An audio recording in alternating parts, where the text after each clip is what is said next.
Creating a budget helps you organize your spending and saving in order to control what happens to your money. It can also help you plan for things that are out of your control. Planning how you will spend your income prevents it from slipping away to things like eating out or buying clothes, but it doesn't mean that you can't do those things. In fact, it can help you do more of what you want, and importantly, can be modified or adjusted. Having a budget is an essential part of managing your money, but it can be intimidating. Let's look at ways to get your budget started.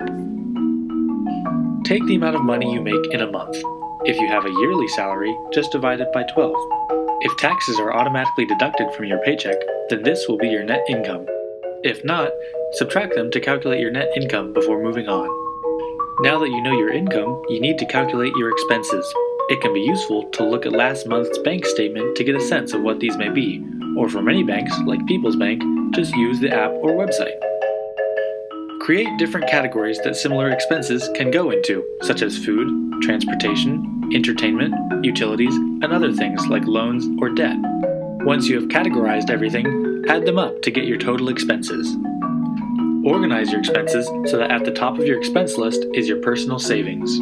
The purpose of that is so that if you have to cut back on expenses in your budget, you won't have to cut back on your savings. Next, list expenses that are almost the same every month and are required, such as loan payments and utilities, under fixed expenses. Even if you aren't able to cut back on these, it can be useful to see how much of your budget they occupy. List expenses that change every month, such as food, entertainment, and transportation, under variable expenses. This might be a good place to look if you are trying to lower your expenses.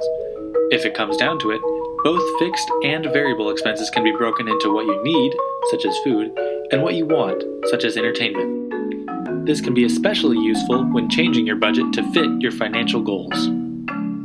Whatever your financial goals may be, you can now compare your income and expenses. Hopefully, they're the same. If your income is greater than your expenses, you can choose what you want to put that money towards. Maybe it's food or entertainment, or maybe it's going towards your savings. If your expenses are greater than your income, go back and see what expense items you can do without or spend less on. It is important to review your budget regularly to stay on track, but also to make changes or adjustments to get one step closer to completing your financial goals. After all, this is what makes your budget so helpful.